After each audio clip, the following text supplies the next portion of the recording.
2019년도 어느새 마지막 금요 기도회를 맞이하고 있습니다.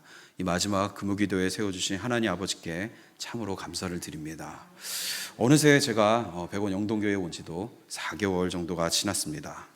처음에는 제가 사역을 쉬고 있었던 터라 사역자로서 부족하지는 않을까 걱정도 많았지만 가족처럼 따뜻하게 맞아주신 우리 성도님들 덕분에 오히려 제가 이곳에 와서 예배를 회복하고 찬양이 회복되는 일이 일어났습니다. 부족한 점은 감싸 주시고 또 장점은 더욱 칭찬해 주시는 성도님들을 만나게 해주신 하나님 아버지께 다시 한번 찬양과 감사를 드립니다. 이제 2020년이 다가오고 있습니다.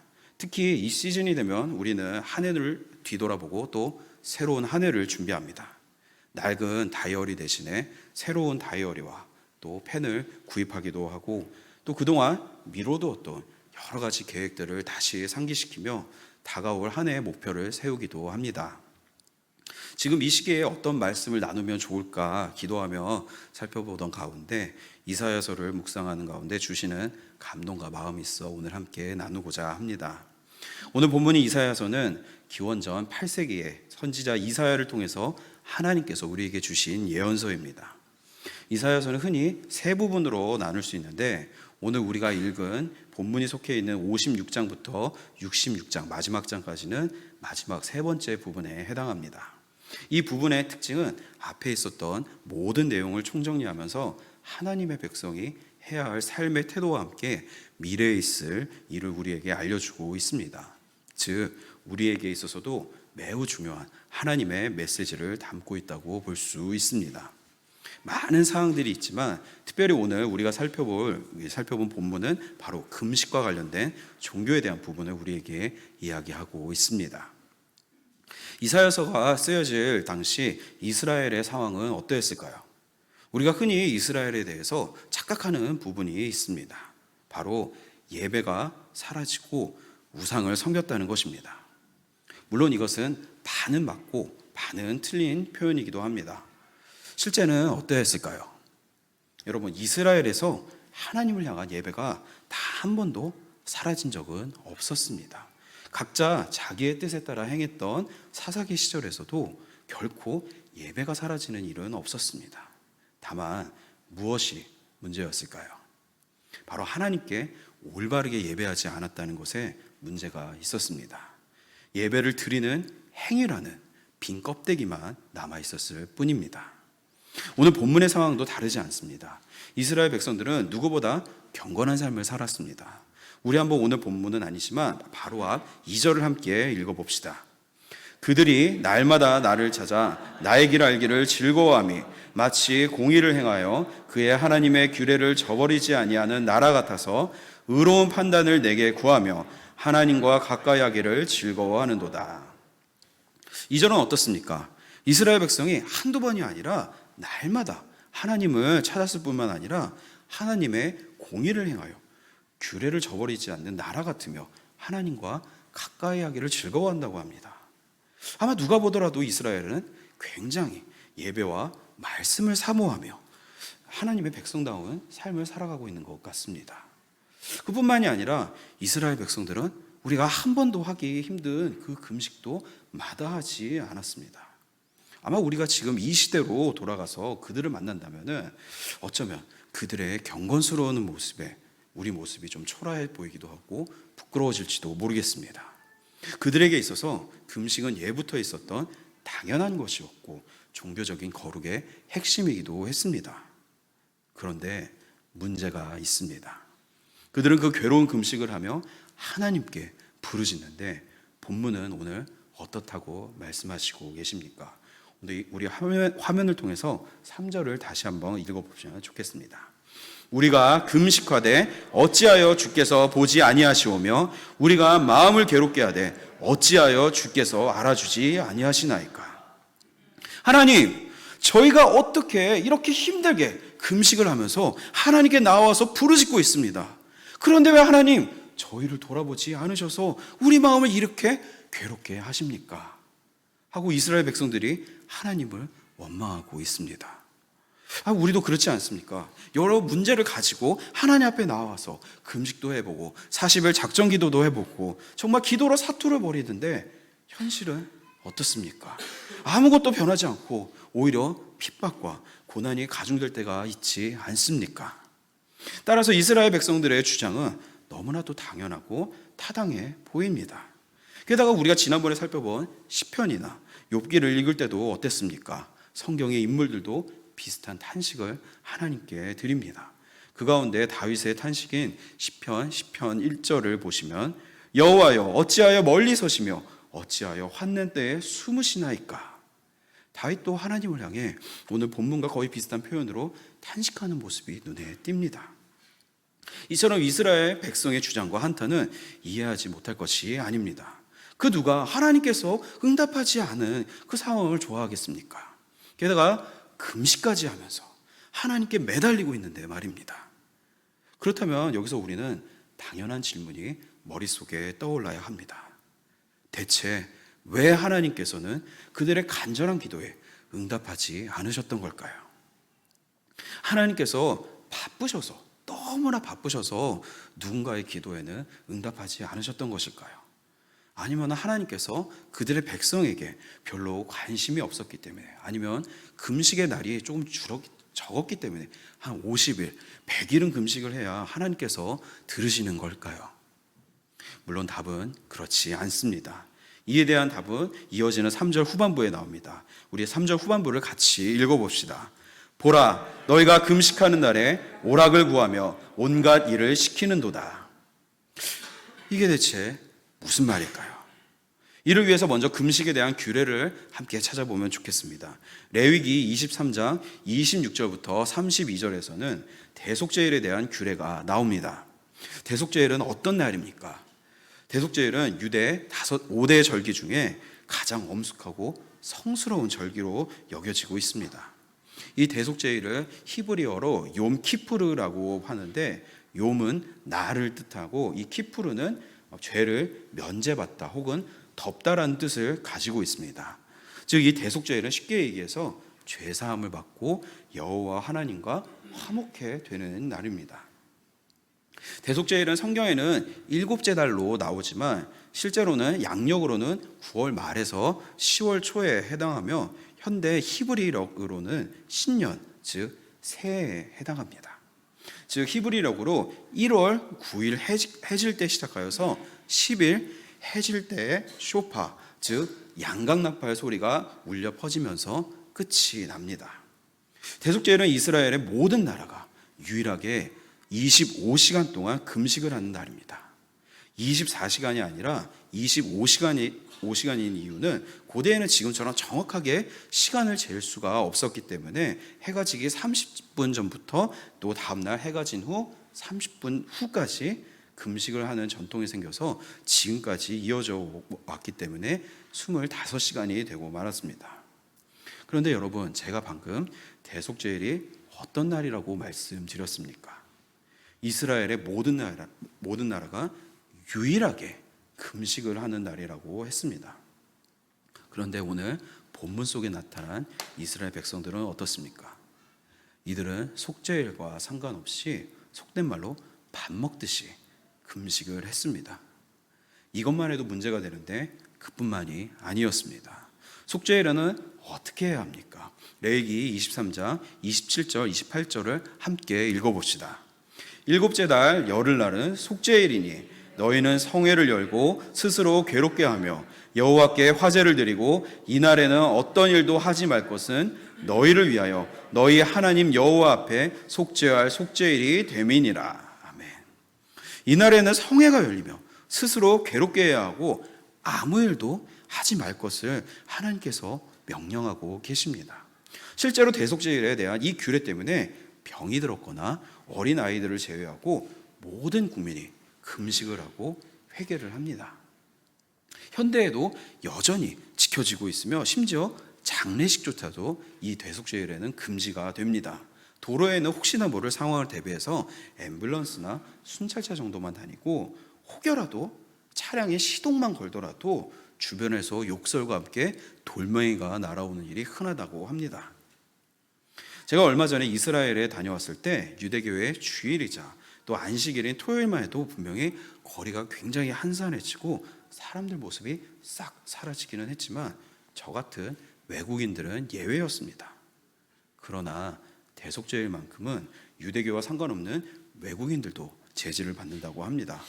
유대인이 현대에도 안식일이나 대속죄일을 얼마나 지독하게 지키냐면은 그 더운 여름날에 에어컨 버튼조차 누르는 것이 허락되질 않아서 각 가전제품을 사용할 수 있도록 타이머를 시간별로 걸어놓는 것도 대속죄일이 올 때 빼놓을 수 없는 일이라고 할 정도입니다. 대속죄일은 예나 지금이나 아무 일도 하지 않을 것을 권하고 있는데 오늘 본문은 무엇이라고 이야기하고 있습니까? 그들은 아무 때나 금식을 하는 것도 모자라서 실제로는 오락을 구하며 다른 이에게 온갖 일을 시킨다며 이런 이스라엘의 잘못된 행위를 하나님은 고발하고 계십니다. 속죄일에 쉬는 것은 이스라엘 백성에게만 적용되는 것이 아닙니다. 그들에게 속한 종이나 노예들도 동일하게 적용되는 사항입니다. 유대인이고 이방인이고 아무런 상관이 없이 말입니다. 그런데 지금 유대인들은 어떻게 하고 있습니까? 자신들의 쾌락과 이익을 위해서 그들은 쉬지 못하게 일을 시키며 착취하고 있는 아주 비열한 모습을 보이고 있습니다. 겉으로는 종교적 의식을 하면서 거룩한 채 하고 있지만 실상은 자신들의 이익을 챙기기 위해서 규례를 교묘하게 어겨 다른 이들로 하여금 안식을 얻지 못하게 만드는 죄를 범하고 있습니다. 이스라엘의 죄악은 거기서 그치지 않았습니다. 그들은 심지어 금식하면서 말로 싸울 뿐만 아니라 주먹 다짐까지 했다고 4절에서 밝히고 있습니다. 여러분 가운데서 금식을 해보신 경험을 가지신 분들은 아마 이해하실 건데요. 저도 금식 기도를 몇 번 해보았지만 대부분 억지로 하기보다는 정말로 마음이 괴로워서 음식이 넘어가지 않아서 그런 경우를 제외하고는 사실 금식 기도를 해본 적이 없습니다. 아마 제 체형을 보면은 좀 아마 다들 수긍을 하실 거라고 생각을 하는데요. 저처럼 꼭 또 이런 종교적인 이유가 아니더라도 병에 걸려서 입맛이 없거나 또 다이어트 때문에 아니면 건강검진 때문이라도 어쩔 수 없이 금식을 해보신 분들도 계실 겁니다. 그런데 여러분, 음식을 굶으면 사람이 어떻게 됩니까? 한 끼 정도는 얼마든지 굶을 수가 있는데 그게 두 끼에서 하루가 지나가면 어떻게 됩니까? 배고프면 사람이 아주 예민해집니다. 신경이 날카로워져서 아주 사소한 것에서도 짜증과 분노를 폭발하기도 합니다. 더욱이 오늘 본문에서 이스라엘 백성들의 금식은 4절 말미에 나오는 것처럼 너희의 목소리, 즉 자기의 욕구와 희망사항들을 하나님께 상달시키기 위한 일종의 퍼포먼스였습니다. 하나님을 의지하는 것이 아니라 금식을 통해서 하나님께 어거지로 자기가 원하는 것을 얻으려고 하니까 이 금식이 얼마나 짜증나고 힘들었겠습니까? 그러다 보니 사소한 것에서도 말다툼이 일어나고 심지어는 주먹 다짐까지 발생하여 난장판을 만드는 일들이 종종 벌어지곤 했다고 합니다. 당연히 이는 하나님께서 기뻐하시는 모습이 아닙니다. 하나님께서는 5절에서 이 점을 분명하게 밝히십니다. 그리고 그들의 잘못된 금식을 꼬집습니다. 그들은 그저 자신을 괴롭히고 있을 뿐이며 그저 고개 숙여 절을 하고 배와 죄를 펴는 행위만 남은 금식은 진정 하나님이 원하시는 모습이 아니라고 분명하게 하나님은 언급하고 계십니다. 이는 우리는 물론 어쩌면 우리 주변에서도 흔히 볼 수 있는 모습이 아닐까요? 우리는 왜 예배를 드릴까요? 왜 찬송을 하고 있을까요? 왜 성경을 읽고 기도를 하는 것일까요? 오늘 이 말씀을 통해서 먼저 우리가 이 부분을 한번 되짚어 봤으면 좋겠습니다. 모든 하나님의 구원의 시작은 진정한 나의 모습을 발견하는 것에서 시작합니다. 내 모습을 제대로 바라보지 못한다면 하나님도 우리를 제대로 바라보시지 않습니다. 오늘 이 자리에 계신 모든 분께 자신의 모습을 바로 알고 혹여나 그 부분에 있어서 걸리는 것이 있다면 하나님께 전심으로 고백할 수 있는 용기와 복이 임하시길 축복합니다. 그렇다면 하나님께서 원하시는 진정한 금식은 무엇일까요? 이는 크게 두 가지로 나눌 수 있습니다. 먼저는 사회적인 공의와 정의를 행하는 일, 그리고 내 이웃의 필요를 공급하는 일입니다. 먼저 6절에서는 사회적 공의와 정의의 실천에 대하여 하나님은 말씀하십니다. 흉악의 결박, 멍해의 줄, 압제 등은 사회적인 권력이나 불법 등으로 사람들의 자유를 결박하고 압제하고 착취하는 모든 악한 행위를 이야기합니다. 당시는 물론이고 이후에 바벨론 포로 생활로부터 귀환한 이스라엘 백성들은 이런 모습을 여지없이 여호와께 보였습니다. 정말로 아이러니한 것이 무엇인지 아십니까? 바로 그들의 조상이 애굽에서 당했던 악한 일들을 하나님의 백성이, 이 이스라엘이 그대로 답습하고 있다는 것입니다. 제국의 힘과 권력으로 이스라엘 백성들을 착취하고 압제하였던 애굽의 모습과 현 이스라엘의 모습이 아무런 다를 바가 없습니다. 하나님은 이런 부조리한 사회의 악순환과 고리를 모두 없애버리라는 것입니다. 그것도 일시적으로 한두 차례 하는 것이 아니라 이 악순환은 완전하고 확실하게 영원히 일어나지 않도록 사라지게 만들려고 하는 것입니다. 그것이 하나님께서 원하시는 진정한 금식의 모습입니다. 이런 사회적인 큰 구조의 문제마다 하나님은 이야기하시지 않습니다. 바로 내 옆에 있는 이웃에 대한 구체적인 실천도 우리 삶에서 따라야 합니다. 7절에서 나오는 것처럼 우리 주변에 굶주리고 헐벗은 자들에게 우리는 내 것을 기꺼이 나눠주고 공급할 의무가 있습니다. 그들을 피하거나 숨는 것이 아니라 7절에서 헐벗은 자를 보면이라는 표현에서도 나타나듯이 즉각적으로 실천하고 행하라는 하나님의 명령이 담겨져 있습니다. 뉴스와 신문에서는 계속해서 경제가 어렵다고 이야기합니다. 맞습니다. 그러나 그렇다 할지라도 우리는 그런 말에 휘둘려서는 안 됩니다. 하나님의 경제 원리는 세상의 경제 원리를 따라가지 않습니다. 비록 내가 가진 것이 적을지라도 그 중에 일부라도, 아주 조그만 일부라도 내어줄 수 있는 모습이 우리에게 필요합니다. 그것이 당시에는 손해를 보는 것 같아 보여도 그렇지 않다는 것을 곧바로 이어서 하나님께서는 우리에게 알려주십니다. 8절부터 12절까지는 바로 죄악을 밝히시고 명령만 하시는 하나님이 아니라 그에 따른 확실한 축복을 보장하시는 하나님의 사랑과 은혜가 풍성하게 담겨져 있습니다. 이런 올바른 금식을 우리가 행할 때 얻게 되는 것이 무엇일까요? 본문에서 하나님께서는 이를 4가지로 말씀하십니다. 먼저는 우리의 삶이 빛과 같이 될 것이며, 우리의 삶에 치유가 일어날 것이며, 우리의 삶이 공의롭게 될 것이며, 하나님께서 우리를 호의해 주신다는 것입니다. 사회악을 없애고 굶주린 이웃을 돕는 일은 단순히 그 나라 백성만을 위한 일이 아닙니다. 안식일에 대한 규례 등에는 분명히 이방인과 외국인에게까지 해당이 되고 있습니다. 따라서 여호와의 규례를 지키는 것은 단순히 여호와의 명령을 지키는 것에서 끝나는 것이 아니라 이로 인해 모든 열방이 하나님의 사랑과 은혜를 경험하는 것에 있습니다. 우리의 진정한 금식은 죄와 폭력과 압제로 가득했던 이방의 삶에 빛으로 다가가게 되는 것입니다. 욕심과 폭력으로 가득했던 세상에 하나님을 진정으로 의지하는 사람의 삶은 한 줄기 소망의 빛과 같이 여겨지게 됩니다. 그뿐만이 아닙니다. 이는 곧 이웃과의 관계 회복으로도 이루어집니다. 사회 악을 끊어버리고 이웃의 삶에 관심을 가지고 그들의 필요를 공급하는 일은 결과적으로 이웃과의 관계를 회복시키고, 반대로 내가 어려울 때 이웃으로 인해 회복을 경험하게 됩니다. 신약교회가 바로 이런 가운데 확장되지 않았습니까? 사도행전 2장 43절에서 47절까지 보시면은 모든 물건을 나누고 통용하는 가운데 모든 사람들이 기뻐하고 구원의 복이 더해지는 놀라운 일이 일어났음을 증거하고 있습니다. 이번 성탄절에도 우리가 특별 헌금을 통해서 우리 지원이의 치료비에 보태게 되었습니다. 사실 요즘 시대에 헌금을 낸다는 것이 때로는 거부감이 들기도 하고 쉽지 않습니다. 그러나 교회가 헌금을 올바르게 기도를 통해서 하나님 나라와 말씀을 위해 또 이웃의 어려움을 돕는 일에 사용할 때 우리는 기꺼이 기쁜 마음으로 정말로 하나님께 드리듯이 헌금을 할 수 있게 됩니다. 특별히 우리가 지원이 때문에 우리가 얼마나 더 하나님의 그 선한 손길을 체험하게 되고 있습니까? 지원을 통해서 단순히 우리가 돈을 내는 것이 아니라 이것이 우리에게 진정한 안식이고 금식이라는 것을 경험하고 있습니다.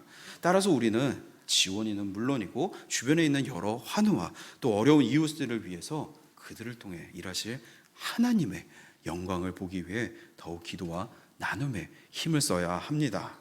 게다가 하나님은 그런 우리를 그냥 내버려 두시지 않습니다. 그럴싸한 행위로 하나님께 금식한 자들은 오늘 말씀처럼 차갑게 외면하시지만 하나님이 바라시는 진정한 금식을 하는 자들은 하나님께서 직접 호의하실 것이라고 분명하게 약속하고 계십니다. 우리 9절을 다시 한번 읽어봅시다. 내가 부를 때에는 나 여호와가 응답하겠고 내가 부르짖을 때에는 내가 여기 있다 하리라. 아멘. 앞서 3절에서 불러도 응답이 없으신 하나님과 대조적으로 직접 하나님께서 응답하시고 함께 하실 것이라고 약속하고 계십니다. 게다가 12절에서 나오는 것처럼 내게서 날짜들, 즉 우리 후손에게까지 그 복이 이어질 것이며 우리의 이름이 영원히 기억될 것이라고 약속하십니다. 왜냐하면 하나님의 안식을 지키고 취하는 자는 파괴와 고통과 압제가 아닌 무너진 관계와 아픔을 회복하고 보수할 것이며 새로운 하나님의 창조를 만끽하는 기쁨이 넘치는 삶이 될 것이기 때문입니다. 사랑하는 성도 여러분, 오늘 말씀은 우리의 잘못된 종교적 행위를 꼬집고 우리가 다시금 기쁘게 하나님을 섬길 것을 말씀하시고 있습니다.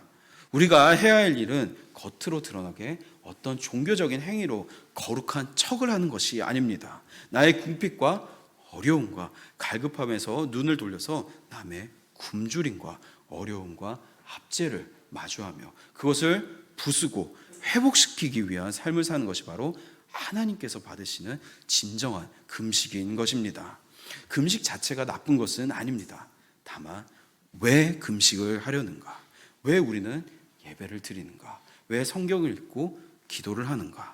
지금 나에게 부족한 것, 나의 승진, 합격, 결혼, 취직이라는 문제에만 매달려서 개인의 욕구와 갈망을 호소하는 것이 아니라 우리가 사랑해야 하고 섬겨야 할 내 이웃과 가족들의 어려움을 돌아볼 줄 알고 공감할 줄 알며 직접적으로 그들을 돕는 삶을 살기를 하나님은 바라시고 계시는 것입니다.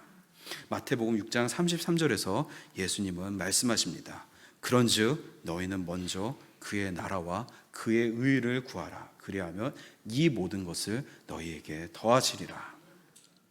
오늘 여기에 나오신 모든 분들께서 하나님의 복된 백성이 마땅히 구해야 할 하나님의 나라와 하나님의 공의를 먼저 구하시는 성도님들 되시기를 바랍니다. 막연한 듯 보이지만 지금 내가 속한 직장과 학업 그리고 여러 관계 속에서 내가 할 수 있는 하나님의 나라를 세울 수 있는 방법은 실로 다양합니다. 단순히 옛날처럼 술 먹지 않고 담배 피지 않는 1차원적인 행위에서 그치는 것이 아니라 기도와 묵상을 통해서 모든 상황 속에서 주님께서 주시는 사랑과 지혜의 마음을 가지고 하나님을 경외하듯이 내 이웃의 필요한 부분들을 내 재물과 시간을 들여서 채워주고 섬기며 베풀 수 있기를, 그리고 그 가운데 오늘 하나님께서 약속하신 동해의 복을 누리는 한 해의 마무리와 시작이 되시기를 예수님의 이름으로 축원합니다.